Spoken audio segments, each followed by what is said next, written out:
और class 10th का topic है और ट्रिग्नोमेट्री की जो बेसिक सीरीज हमने स्टार्ट कर रखी है अभी, तो उसको भी देखते हैं। उससे भी रिलेटेड ये क्वेश्चन है।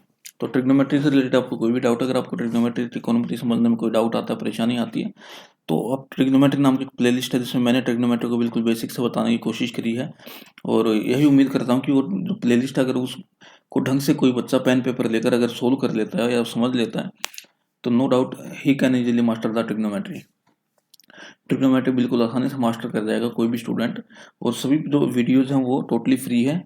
किसी भी वीडियोस को मैंने पेड में नहीं रखा है, पेड प्लेलिस्ट कोई सी भी नहीं है मेरी, और बिल्कुल फ्री है। बस आप वीडियो देखिए, चैनल को लाइक कीजिए, चैनल को सब्सक्राइब कीजिए, वीडियो लाइक कीजिए अगर आपको हेल्पफुल लगती है तो। क्वेश्चन नंबर 3 देखते हैं। एनसीईआरटी का क्वेश्चन नंबर 3 8.1 एक्सरसाइज का। अगर साइन ए की वैल्यू जो है, साइन ए की वैल्यू 3/4 है, तो मेरे को क्या निकालना, कोस ए एंड टेन ए। तो सिंपल है, कोई ज़्यादा इसमें इशू नहीं होना चाहिए आपको। आपको पता है साइन ए क्या होता है, साइन ए होता है P/H। क्योंकि आप जानते हैं कि पंडित बद्री प्रसाद हर हर बोले, ये आपको पता है।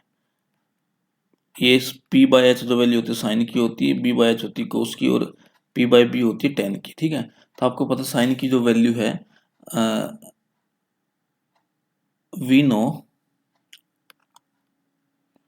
No sine A equal to P/H, और ये हमें कितना दिया गया, 3/4 दिया गया। तो क्या मैं लिख सकता हूँ कि देयरफॉर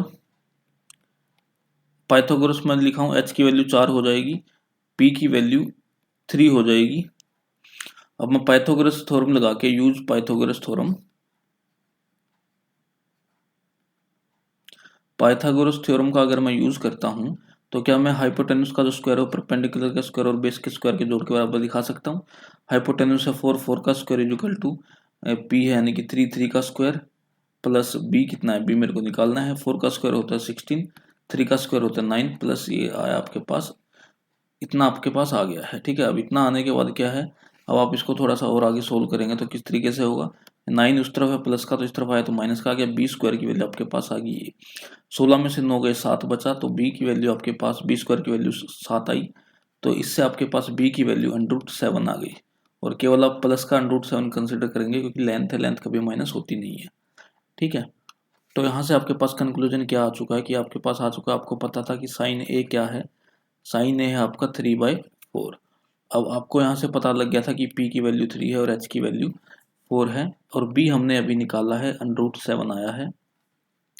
अब कोस ए क्या होगा, कोस ए होता है B/H, कोस होता है B/H, b मैंने निकाला √7, और h कितना है, h ये रहा यहाँ से 4, तो ये आ गई मेरी कोस ए की वैल्यू।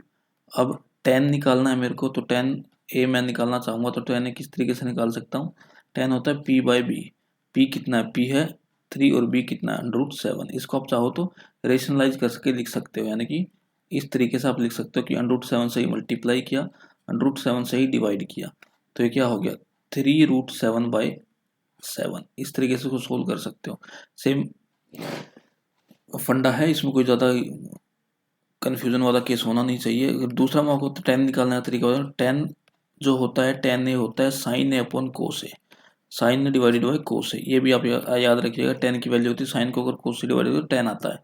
तो साइन की वैल्यू थी मेरे पास 3/4, और इसके डिवाइडेड में आ गया मेरे पास √7/4, क्योंकि ये है 3/4 साइन ए की वैल्यू, ये है कोस ए की वैल्यू, तो 4 से 4 कटा तो मेरे पास क्या वैल्यू आई, 3/√7, और वही वैल्यू है जो यहाँ आ रही थी। ठीक है, तो इस तरीके से मैंने तीसरा क्वेश्चन कर दिया। अब चौथे क्वेश्चन की तरफ बढ़ते हैं।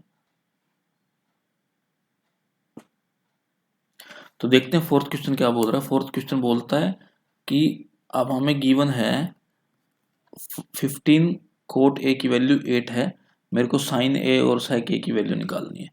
तो 15 कोट ए की वैल्यू 8 है, तो देखिए क्या कोट ए को मैं अगर 15 को मैं उस साइड भेज दूं तो यहाँ मल्टीप्लाई में इस तरफ जाएगा तो डिवाइड में आ जाएगा, यहाँ ये मल्टीप्लाई में है उस तरफ गया तो डिवाइड में आ जाएगा।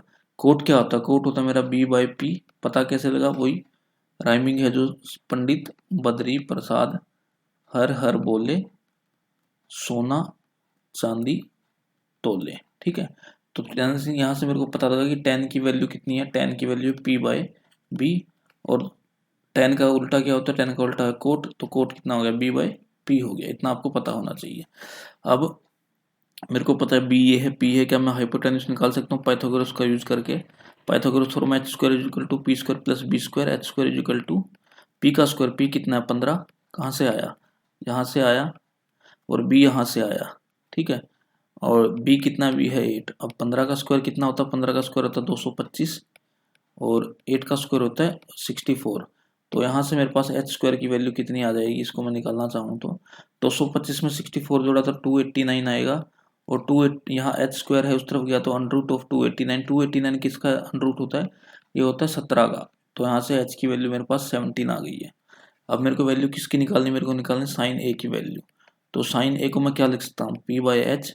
पी कितना है, पी मेरे को ये पता था, मेरे को यहाँ से 15 है, और एच कितना है, एच मैंने अभी भी निकाला 17, तो 15/17 तो आ गई साइन की वैल्यू। इसी तरीके से सेक की वैल्यू निकालना चाहूँ तो सेक की वैल्यू क्या हो जाएगी, सेक होता कोस का उल्टा, कोस होता है बी बाई एच, तो सेक हो जाएगा एच बाई बी। यहाँ से देख लीजिए कोस क्या है, ये पंडित बद्री प्रसाद जो बताता है, कोस क्या है, कोस होता है B by H, B by H, तो इसका उल्टा यानी कि एच बाई बी क्या हो जाएगा, सेक हो जाएगा। तो बस वही एच बाई बी मैंने लिखा, एच की वैल्यू 17 है और बी की वैल्यू कितनी, बी की वैल्यू 8 है। ठीक है, कहाँ से आई 8 वैल्यू बी की, ये आई यहाँ से, ये यहाँ से। तो इस तरीके से मैंने क्वेश्चन नंबर 3 और क्वेश्चन नंबर 4 करा। बिल्कुल इजी क्वेश्चन है, यही उम्मीद करता हूँ वीडियो आपको अच्छी लगी। वीडियो अच्छी लगी वीडियो को लाइक करें, चैनल को सब्सक्राइब करें। धन्यवाद।